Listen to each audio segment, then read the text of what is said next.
the problem that the city has with criminal abatement is it has to show that the entity caused the problem. And the classic example of this is a store called Pick-Pack. The Arkansas Supreme Court struck down a favorable ruling for the city, saying that while we could show that there was loitering and while we could show that there were people doing things outside the store, we couldn't show that the store actually caused it. And because the owners of the store would call us and tell us and would put out signs about no loitering and would tell us that there were problems there, the owner of the store couldn't be held liable for that.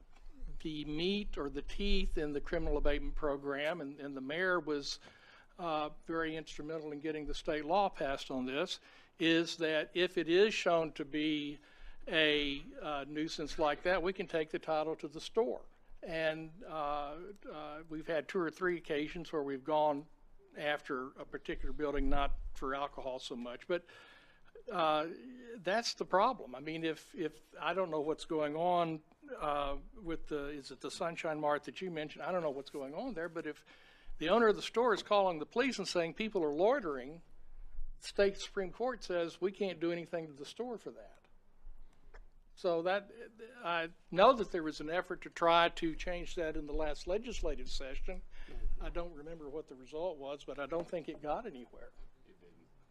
So in other words, our criminal abatement program is going to continue to be really kind of meatless? I wouldn't go that far. I mean, we've shut down a number of drug houses. We've gotten people moved out quickly. The letters that we send to the owners, which are often not the people that are doing the things in them, have led to a number of people being moved out of a house. And, you know, we've had that.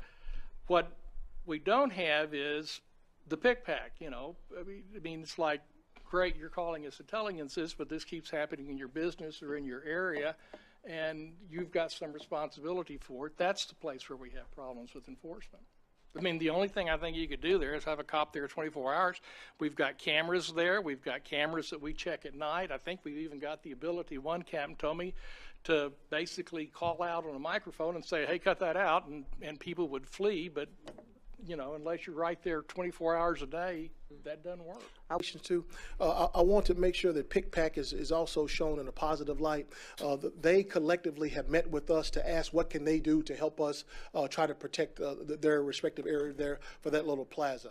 We told them to certainly police their parking lots and also to hire off-duty because we can't sit there all day and try to help with that. And I think it's helped some for the downtown division. So I don't want to act like that they're not trying to help us, because when we did the research that Mr. Carpenter's talking about, a third of the calls that we received about Pick-Pack came from the businesses.